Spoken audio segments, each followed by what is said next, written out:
प्यारी साध संगत जी, वाहिगुरु जी का खालसा, वाहिगुरु जी की फतेह। नमस्कार, राम राम, नमस्ते, गुड इवनिंग एंड अस्सलाम वालेकुम।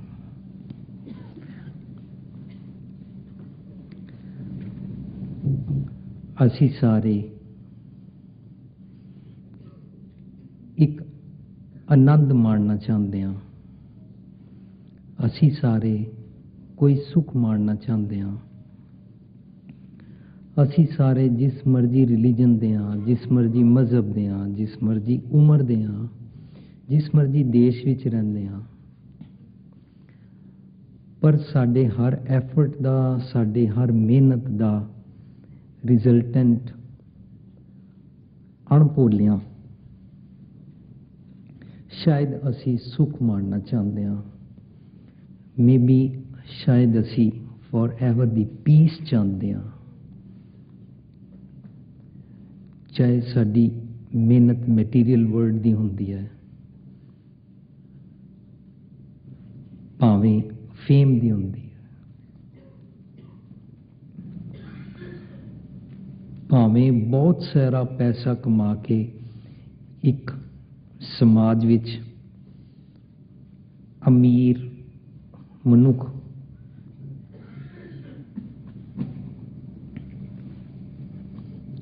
ਐਕਸੈਪਟ ਕਰਾਉਂਦੀ ਹੁੰਦੀ ਹੈ।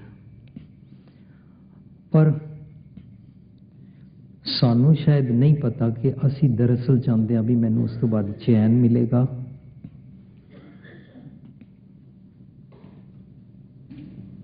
ਮੈਨੂੰ ਉਸ ਤੋਂ ਬਾਅਦ ਸੁੱਖ ਮਿਲੇਗਾ, ਮੈਨੂੰ ਉਸ ਤੋਂ ਬਾਅਦ ਖੁਸ਼ੀ ਮਿਲੇਗੀ।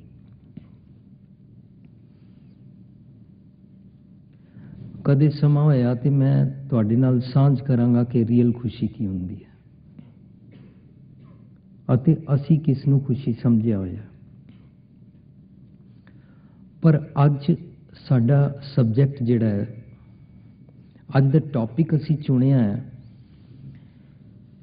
ਜੀਵਨ ਜਾਚ ਦਾ ਖਜ਼ਾਨਾ ਗੁਰੂ ਗ੍ਰੰਥ ਸਾਹਿਬ, ਜੋ ਪਿਓ ਦਾਦੇ ਦਾ ਖਜ਼ਾਨਾ, ਜੋ ਲਿਵਿੰਗ ਟ੍ਰੇਜਰ ਸਾਨੂੰ ਦਿੱਤਾ ਉਹਨਾਂ ਨੇ, ਉਹਦੇ ਵਿੱਚੋਂ ਇਹ ਸਮਝਣ ਦਾ ਕਿ ਸਾਡੀ ਸਹੀ ਮਾਇਨੇ 'ਚ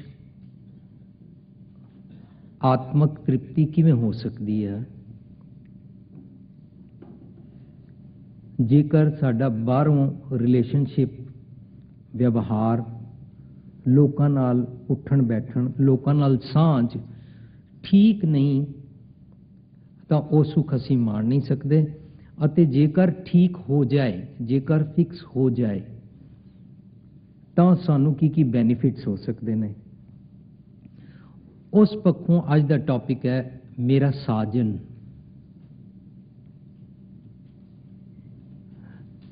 ਸ਼ਬਦ ਅਸੀਂ ਚੁਣਿਆ ਅੱਜ ਦਾ ਰਾਮਕਲੀ ਰਾਗ ਵਿੱਚ, ਮਹਿਲਾ ਪੰਜਵਾਂ, ਗੁਰੂ ਅਰਜਨ ਪਾਤਸ਼ਾਹ ਜੀ ਦਾ ਸ਼ਬਦ ਹੈ ਅਤੇ ਛੰਤ ਹੈ। ਛੰਤ ਦੀ ਸੰਗੀਤਕ ਚਾਲ ਆਪਣੇ ਆਪ ਵਿੱਚ ਡਿਫਰੈਂਟ ਹੁੰਦੀ ਹੈ ਅਤੇ ਛੰਤ ਵਿੱਚ ਰਹਾਉ ਨਹੀਂ ਹੁੰਦਾ, ਪਰ ਛੰਤ ਵਿੱਚ ਇੱਕੋ ਗੱਲ ਨੂੰ ਖੋਲ ਕੇ ਪ੍ਰਗਟ ਕੀਤਾ ਗਿਆ ਹੈ। ਉਸ ਦੀਆਂ ਸਾਰੀਆਂ ਪੰਕਤੀਆਂ ਉਸੇ ਗੱਲ ਨੂੰ ਉਜਾਗਰ ਕਰਦੀਆਂ ਨੇ।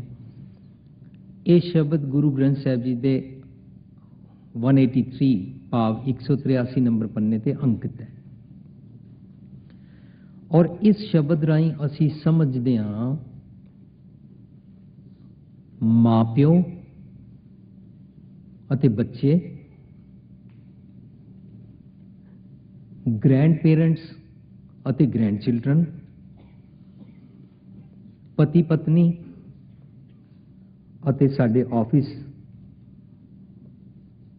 ਐਮਪਲੋਈਜ਼ ਔਰ ਬੌਸ, ਆਫਿਸ ਤੋਂ ਇਲਾਵਾ ਬਿਜ਼ਨਸ ਵਰਲਡ ਵਿੱਚ ਸਾਡੀ ਰਿਲੇਸ਼ਨਸ਼ਿਪ। ਕੋਸ਼ਿਸ਼ ਕਰਦੇ ਹਾਂ ਕਿ ਬੜੇ ਇਸ ਰੈਸਟ੍ਰਿਕਟਿਡ ਸਮੇਂ ਦੇ ਅੰਦਰ ਹਰ ਐਂਗਲ ਨੂੰ ਸਮਝਣ ਦਾ ਯਤਨ ਕਰੀਏ।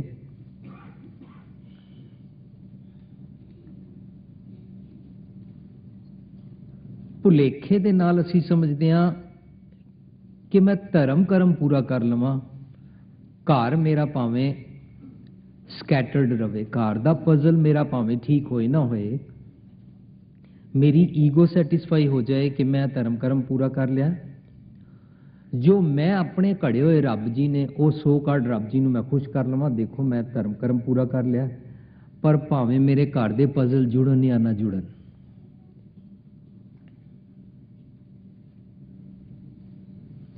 ਜੋ ਮਨੁੱਖ ਕਿਸੇ ਵੀ ਧਰਮ ਵਿੱਚ ਹੈ ਉਹ ਕੁਝ ਕਰਦਾ ਹੈ। ਪਰ ਜੇ ਅਸੀਂ ਸਿੱਖ ਜਗਤ ਤੋਂ ਲੈ ਕੇ ਚੱਲੀਏ, ਕਿਉਂਕਿ that is the nearest example we can discuss and share, and once we learn that properly, ਤਾਂ ਅਸੀਂ ਪੂਰੀ ਦੁਨੀਆ ਨੂੰ ਉਹਦਾ ਸੁਨੇਹਾ ਦੇ ਸਕਦੇ ਹਾਂ। ਮੇਰੇ ਸਮੇਤ ਮੈਂ ਬਹੁਤ ਐਸੇ ਮਨੁੱਖਾਂ ਨੂੰ ਦੇਖਿਆ ਹੈ। ਮੈਂ ਕਿਸੇ ਨੂੰ ਵੀ ਕਦੇ ਜੱਜ ਨਹੀਂ ਕਰਦਾ, ਇਹ ਮੈਂ ਸਿੱਖਿਆ ਹੈ। ਜੱਜ ਨਹੀਂ ਕਰਦਾ ਤੇ ਮਿਸ ਜੱਜ ਨਹੀਂ ਕਰਦਾ। ਪਰ ਕਿਉਂਕਿ ਜੋ ਮੇਰੇ ਅੰਤਰਾਤਮੇ ਚ ਵਾਪਰਦੀ ਹੈ, ਉਸ ਦੇ ਜਿਹੜੇ ਮੈਂ ਐਕਸ਼ਨਸ ਕਰਦਾ, ਜੋ ਰੋਂਗ ਐਕਸ਼ਨਸ ਲੈ ਲੈਂਦਾ ਵਾਂ, ਉਹਨਾਂ ਉੱਤੇ ਮੈਂ ਪੜ੍ਹਾਈ ਸ਼ੁਰੂ ਕਰ ਦਿੰਦਾ। ਤਾਂ ਮੈਨੂੰ ਪਤਾ ਲੱਗਦਾ ਕਿ ਕਈ ਲੋਕੀ ਆ ਕੇ ਸ਼ੇਅਰ ਕਰਦੇ ਨੇ, ਹਾਂ ਅਸੀਂ ਵੀ ਇੰਝ ਕਰ ਰਹੇ ਸਾਂ। ਤਾਂ ਉਹ ਗੱਲ ਨਾ ਖੁੱਲ੍ਹ ਕੇ ਨਿਥਾਰ ਕੇ ਸੱਚ ਸਾਹਮਣੇ ਡਿਸਕਸ ਕਰਨ ਦਾ ਚਿੱਤ ਕਰ ਆਉਂਦਾ ਵੀ ਇੰਝ ਹੁੰਦਾ ਹੈ। ਫੋਰ ਐਗਜ਼ਾਮਪਲ, ਕੁਝ ਲੋਕੀ ਧਰਮ ਸਥਾਨ ਤੇ ਜਾ ਕੇ ਸੇਵਾ ਕਰਦੇ ਨੇ। ਉਹ ਸੇਵਾ ਮਾੜੀ ਨਹੀਂ, ਪਰ ਸੇਵਾ ਤੋਂ ਸਿੱਖਣਾ ਸੀ। ਸੇਵਾ ਤੋਂ ਜੋ ਸਪਿਰਿਟ, ਜੋ ਗੇਮ ਸਿੱਖ ਕੇ ਆਣੀ ਸੀ, ਉਸ ਨੂੰ ਘਰ ਅਪਲਾਈ ਕਰਨਾ ਸੀ। ਪਰ ਤੁਸੀਂ ਵੇਖਣਾ, ਮੈਂ ਇੰਝ ਕਰਦਾ ਸਾਂ, ਹੁਣ ਛੋੜ ਦਿੱਤਾ ਹੈ। ਇਸ ਕਰਕੇ ਤੁਸੀਂ ਮੈਨੂੰ ਕਦੇ ਕਰਦਿਆਂ ਨਹੀਂ ਦੇਖੋਗੇ। ਕੀ ਸੇਵਾ? ਮੈਨੂੰ ਮਾਫ ਕਰਨਾ, ਆਈ ਡੋਂਟ ਮੀਨ ਕਿ ਮੈਂ ਪਹੁੰਚਿਆ ਹੋਇਆ। ਮੈਂ ਸੋਚ ਰਿਹਾ ਕਿ ਜਿਤਨੀ ਕੀਤੀ ਸੀ ਉਹਨੂੰ ਹੁਣ ਪਹਿਲਾਂ ਪ੍ਰੈਕਟਿਸ ਕਰ ਲਾਂ। ਗੁਰਦੁਆਰੇ ਜਾ ਕੇ ਬਾਲਟੀ ਤਾਂ ਇੱਕ ਦੂਜੇ ਕੋਲੋਂ ਖੋ ਕੇ ਚੁੱਕ ਕੇ ਸੇਵਾ ਕਰ ਲਈ, ਪਰ ਘਰ ਕਦੇ ਆਪਣੀ ਮਾਂ ਦੀ ਤੇ ਕਦੇ ਆਪਣੀ ਪਤਨੀ ਵਾਸਤੇ ਬਾਲਟੀ ਚੁੱਕਣ ਦੀ ਉਦਮ ਨਹੀਂ ਕੀਤਾ।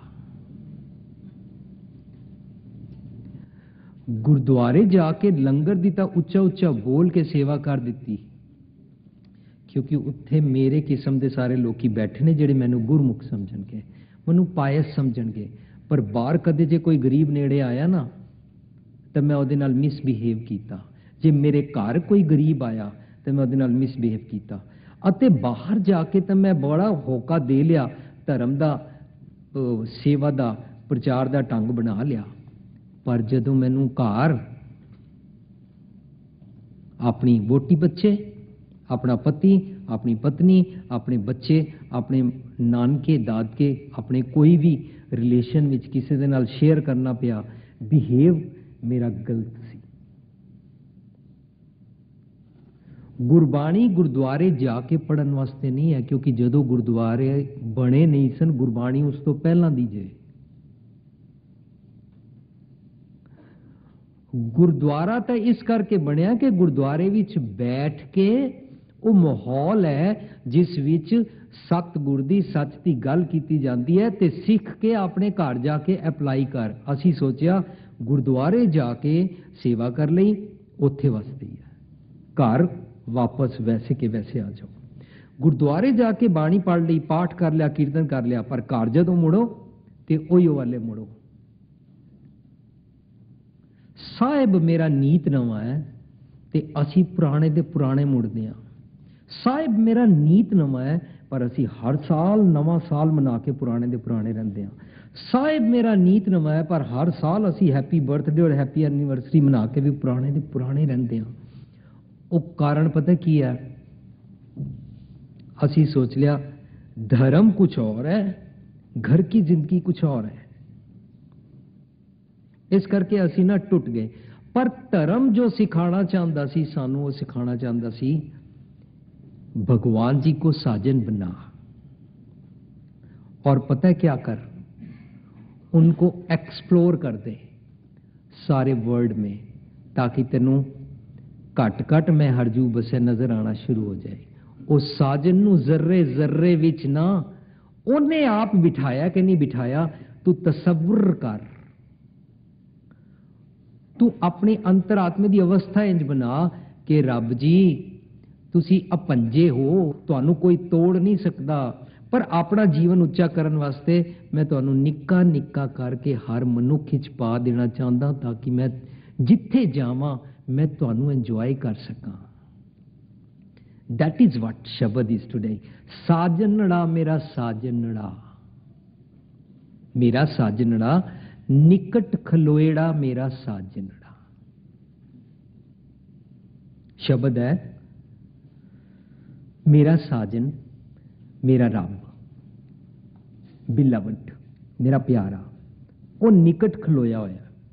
वो निकट बच्चे के रूप में भी खलोता होया, वो निकट मां के रूप में भी खलोता होया, वो निकट पिता के रूप में भी खलोता होया, वो निकट पति अते पत्नी के रूप में भी खलोता होया। पर असी उसनू समझिया नहीं। असी समझ लिया शायद धर्म स्थान की 4 दीवारों में होता है, जहां पर सोना और संगमरमर लगा होता है, साजन वहां पर रहता है, घर में तो शैतान रहता है। असी सोच लिया विभीषण तो वहां रहता है, घर में तो रावण रहता है। असी सोच लिया गुरमुखताई तो उत्थे होंदी है, मन मुखताई ते घर जीनी होंदी है। असी सोच लिया गुरु जी, रब जी अते बाणी गुरु, गुरु है बाणी, वो गुरुद्वारे जोगी है। पर घर मेरी मर्जी चलेगी, घर मेरी ईगो चलेगी, घर मेरा ओपीनियन चलेगा। इसी करके जो कुछ असी घर करते हैं, वही सब कुछ असी बिजनेस वर्ल्ड विच करते हैं। तो दुकान ते भी कहते हैं गुरुद्वारे में हो आया, मंदिर मस्जिद में हो आया, पर अब दुकान पे मेरी मर्जी चलेगी। बिजनेस स्ट्रैटेजी अपनी जगह विच भावें ना कहती हो कि you are supposed to be dishonest, पर मेरी मर्जी मुताबक मैं एक्सप्लेन करांगा नहीं जी नहीं, आजकल जो ईमानदार हो जाओ फिर तो बैंकरप्ट हो जाइदा। इस करके आई जस्टिफाई, धर्म अपनी जगह पे है। पर असीं एक बारी कह रहे सां, इस पंक्ति नूं कितना, इस कोटेशन नूं मिसगाइड कर दिता गया और असीं उस तरह ही समझ लिया वर्क इज वर्शिप, काम करो यही वर्शिप है। तो ये बारे में एक बार ये बोलिया सा कि काम ही वर्शिप है, तो सारे बच्चे साडे जो ही 10वीं 12वीं या कॉलेज पढ़ के आते हैं, असीं उन्हां नूं कंमां ते भेज दिंदे हां। वो शराब पींदे ने, वो कुड़ियां छेड़ते हैं, वो पराइयां इस्त्रियां कोल जाते हैं, वो 100 कार्ड समाज की सताई हुई इस्त्री दे नाल प्रोस्टिट्यूशन जाके करते हैं, वो सारे माड़े काम करते हैं, बट दे डू वर्क। तो क्या ये वर्क इज वर्शिप है? काम करना वर्शिप है? नहीं, ये अर्थ बिल्कुल गलत नहीं। वर्क इज वर्शिप मीन्स दुनिया समझती है भगवान को वर्शिप करो, गुरमत कहती है जे सेवे ते होए, गुरमत कहती है तू वर्क एज ए वर्शिप कर। क्योंकि वर्शिप करते टाइम अंतर की विद तुम ही जानी, रब जी अंतरजामी होंदे ने, वो सब दे दिलों की जानते ने। तो जी उत्थे तू समझदा कि रब जी दिलों की जानते ने, तो बिजनेस भी जदों तू आपोजिट पार्टी नू, अपने कस्टमर नू चीट कर रहा तां भी तो जानते ने। इस करके बिजनेस भी ना तू एज ए वर्शिप कर। This is the meaning of work is worship.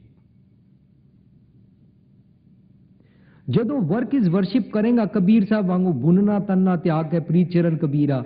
Kabir साहब सोच रहे ने रब जी, राम जी बुन रहे ने, राम जी ही सुई ने, राम जी ही धागा ने, सोने की सुई, रुपए का धागा, नामे का चित हरस्यों लागा। कबीर साहब कह रहे ने, पर कह रहे ने मैं जाके वेचांगा भी किनू? राम नू। हुण जदों कबीर साहब इंज सोच के उसनू उड़ रहे ने, इंज सोच के बिजनेस करन जा रहे ने, तो जाके कस्टमर विच भी रब देख रहे ने। How come he can cheat him? This is worship.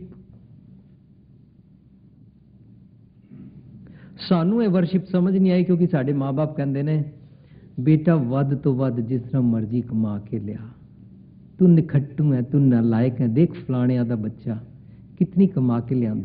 नहीं मम्मी, वो तो ना डुप्लीकेट ट्यूबा वेचते हैं, वो तो डुप्लीकेट टायर वेचते हैं, वो तो डुप्लीकेट स्पेयर पार्ट्स वेचते हैं। सो वट, तू भी किस तरह करके लिया। पर मम्मी वो शाम नू ते शराबां वालियां दे नाल पार्टी करदा वे। सो वट, तैनू किन्ने क्या घर आके रहरास साहब कर? तू भी शराबां नाल बैठ के आ, तू भी गिलास खड़का के लिया, डील लैके आ, साडा पुत्तर ते दूजिਆਂ दे सामने ये ते उक्का ही देखो जी, फक्कड़ बिल्कुल ही ना, नाकामयाब पुत्तर इस नालों निज ना जमदा। ये माँ प्यो कहते हैं क्योंकि उन्होंने बेटा इस सो कार्ड सक्सैसफुल मार्केट वाला बिजनेसमैन काउंट नहीं हो रहा।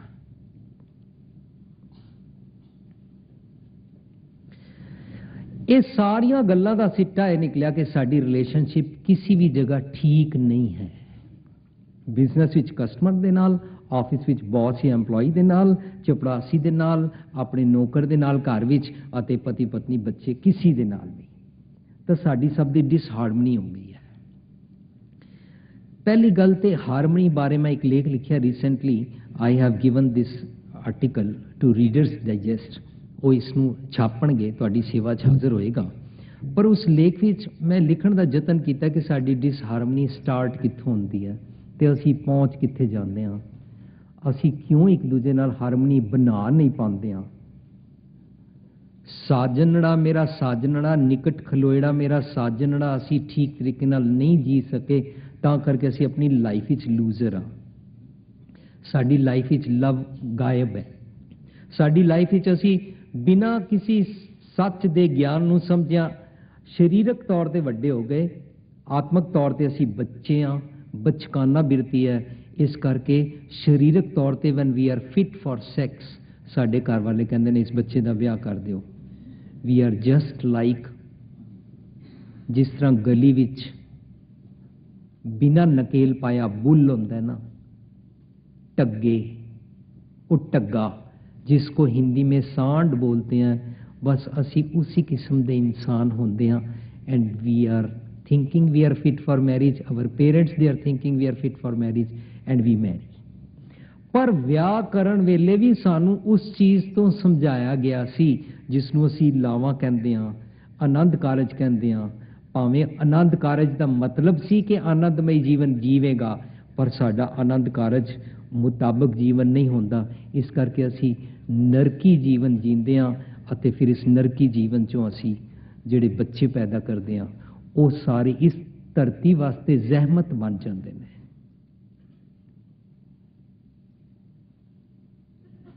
क्योंकि साडे कोलों वख नहीं, क्योंकि साडे कोलों कन्न नहीं, क्योंकि साडे कोलों फील नहीं, क्योंकि साडे भांडे विच गलत माल पा दिता गया है। जो पावै भांडा विच वस्त सा निकले, क्या कोई करे विचारा। ते बचपन तो साडे विच माँ प्यो ने ही गलत पा दिता है।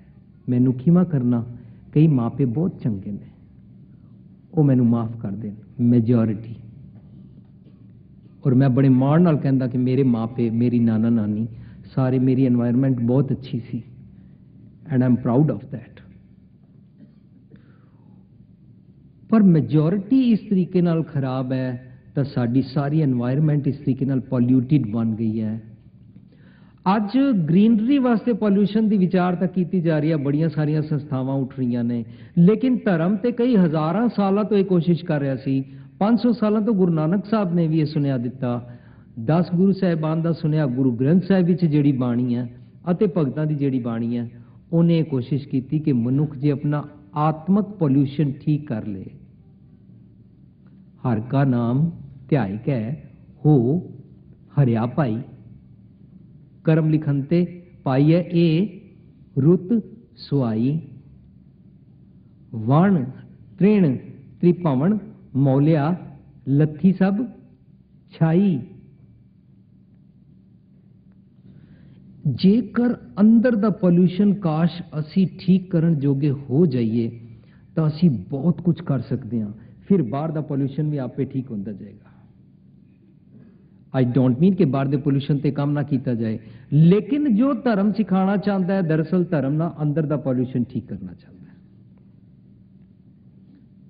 हुण असी अज दे टॉपिक नूं इत्थों लैके चलते हैं कि विआह ते साडा बाद विच आएगा, लेकिन असी पहला बच्चों के नाल किस तरह डील करते हैं। Our topics first line is साजनड़ा मेरा साजनड़ा, निकट खलोएड़ा मेरा साजनड़ा। हुण जदों असी उस साजन नूं एंजॉय करना शुरू करांगे ना हर किसी विच, तां पता है दूजी पंक्ति च कहंदे ने जानीड़ा हर जानीड़ा, नैण अलोएड़ा हर जानीड़ा। जानीड़ा दा मीनिंग कई लोग ये कर देंगे ने भी जान लिया, मैंने जाना है, मैं भगवान को जानती हूं। भगवान ऐसे होता है, भगवान को ऐसे ये कर्म कांड करके अचीव करते हैं, ऐसे करने से भगवान जी वश में आ जाते हैं। पर इत्थे जानीड़ा का मतलब है मेरी जान नालों वध प्यारा। जानीड़ा दैट मीन सब तो पहला ते आपा आप भुला दिता, सब तो पहला इसनूं उस सैल्फिशनैस चों कढ दिता जिस सैल्फिशनैस चों कढ के मनुख नूं दूजियां वास्ते जीण वास्ते, दूजियां वास्ते की विच दुनिया सेव कमाई है तां दरगाह बैसण पाई है। इसनूं सेवा दा भाव दूजियां वास्ते सेवा भाव हो ही तां सकदा है जदों मनुख अपने आप तो उपर उठ जाए। बड़े सारे लोकी मेरे आस पास अते मेरे रिश्तेदार ते मेरे वाकफ मैनू कहंदे ने पहला अपना आप देखो, पहला अपना आप देखो फिर दूजे दी करना। मैं सुन के उन्हां दी हैरान हो जांदा, सोचदा ये शायद इस पक्षों कह रहे ने कि अपने तन दा ख्याल कर, अपनी नींदर दा ख्याल कर, जदों तू सोना रिंगर ऑफ कर दिया कर टेलीफोन दा, जदों तू रोटी खानी है पूरी अपनी रज के खा ला, फिर बाहर माई नूं देण चाहिए। हर पक्षों यह समझाण दा जतन है अपना आप ख्याल कर, पर वो कह रहे ने जानी अड़ा मेरी जान नालों वध प्यारा। जान नालों वध प्यारा मीनस कि सब तो पहला आपा आप भुलना पैंदा है। जो दे के मजा आंदा है ना वो लैके नहीं। उस मनुख ने धर्म की असली जीवनी नूं, उस अवस्था नूं माण लिया, उस अवस्था तक पहुंच गया जिथे असी कहंदे हां कि निर्वाण पद नूं प्राप्त हो गया। जेड़ा मनुख ये समझ जाता है जिंदगी देण लई है, लैण लई नहीं। जेड़ा ये समझ जाता है कि दूजियां वास्ते जीण विच मजा है। जीना उसका जीना है जो औरों को जीवन देता है। ये गाने सिर्फ झूमण वास्ते नहीं बने ने। असी इन्हां तो भी मैसेज लै सकते हैं, पर अफसोस असी ते गुरबाणी चो मैसेज नहीं लैंदे, गाणियां चो असी की लेना है। पर जिस मनुख नूं सही मैने च सच की गल समझ आ गई गुरु ग्रंथ साहिब चों, उन्होंने ना दूजियां जगह ते भी ना गल पूरी पूरी फिट बैठ जाएगी।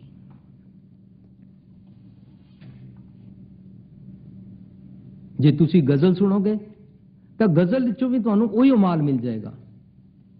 ला पिला दे साकिया पैमाने पैमाने के बाद कुछ है जी है ना, तो वो अगे की कहता होश की बातें करूंगा। होश में आने के बाद इसका मतलब की होया कि मैं ना जदों होश विच आ जाऊंगा तां होश दीयां गल्लां करांगा। इसका मतलब ये एल्कोहल वाले पैमाने की गल चल नहीं रही। ओ माय गॉड, ये गजल में कुछ और ही कह रहे हैं कि तू मदहोशी दा, बेहोशी दा, कोई अपनी ईगो दा, कोई अपने हंकार दा, अपने रूप दा, अपने पैसे दा, अपनी सुंदरता दा, अपनी कमाई दा, अपने मालक होण दा, अपने बॉस होण दा, कोई ना तू बेहोशी पीती हुई है, नशा पीता होया ते कुछ ऐसी गल पी लै कि होश आ जाए, फिर चारों पासे तू होश नाल गल करेगा। जानीड़ा हर जानीड़ा, नैण अलोएड़ा हर जानीड़ा, मैं अखां नाल ओ वेख्या, आई हैव एंजॉयड हिम। जेड़ा जान नालों प्यारा वध है मेरा बिलवड। हुण ओ इन्हां अखां नाल ते रब जी दिसदे नहीं ने, ना कदे दिसणगे, ना ऐसे दिसण वाले रब जी कोई किथे हुंदे ने। रब जी ते रियलाइज करते हैं। धरती ते कोई मनुख कवे कि मैं रब जी नूं देखिया ते असीं उहनूं पुछांगे तुसीं कदे फुੱਲ दी खुशबू देखी है? जे फुੱਲ दी खुशबू नहीं देख सकते, रब जी नूं भी नहीं देख सकते। ਇਹਦਾ मतलब गुरमत ਦਾ ਇਹ फंडा चक्र चिन्ह अर बरन जात अर पात नहीं जे रूप रंग अर रेख भेख को कह ना सकत के।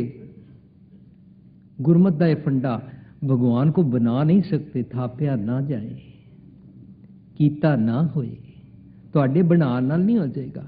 तुहाडीਆਂ फोटोआं, तुहाडीਆਂ बनाईਆਂ मैं देखदा गुरु नानक जी की ना लोहे की मूर्ति बनाई हुई है, गुरु नानक जी की पित्तल की मूर्ति बनाई हुई है। पिछे कई लोगों ने गणेश जी का सुन के गुरु नानक जी की भी मूर्ति बना के उन्होंने भी दूध पिलाना शुरू कर दिता। भगवान जी नहीं बना सकते, थापिया ना जाए। गले विच फोटो टंग लो, को कागज से पिक्चर ही होएगी, रब जी नहीं होंगे। जे गले ते पिक्चर टंग के, गले ते मूर्ति टंग के, गले ते कोई सोकड़ फोटोआं बना के टंग के तुसी करो तो गुरु साहब, गुरु ग्रंथ साहब जी की जीवन जाच का खजाना चो कहणगे, गल में पाहन लै लटकावे, घर में ठाकुर नजर ना आवे, तेरे हृदय में जो भगवान है तेरे को वो नजर नहीं आता, अपने गले में फोटो और मूर्तियां लटकाई फिरता है। मैं सांझ कीती सी ना, ये मनुख तां लटकाई फिरदा है कि ये भगवान है, भगवान जी है, मैं शैतान हूं, मेरे को बदलना नहीं पड़ेगा। इस करके लोग फोटो और मूर्तियां नाल जुड़ते ने।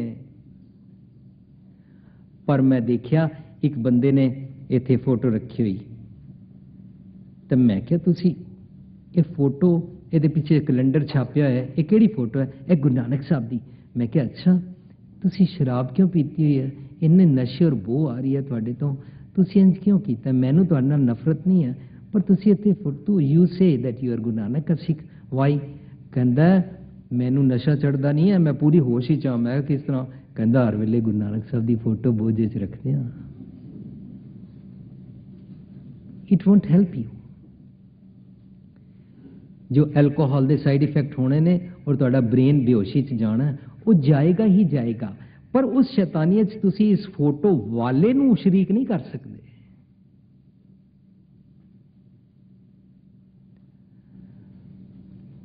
जान नालों वध प्यारा अखां नाल वेखण दा इक्को ही ढंग है कि सारे मनुखां दे विच देखण वास्ते वो अख मिल जाए।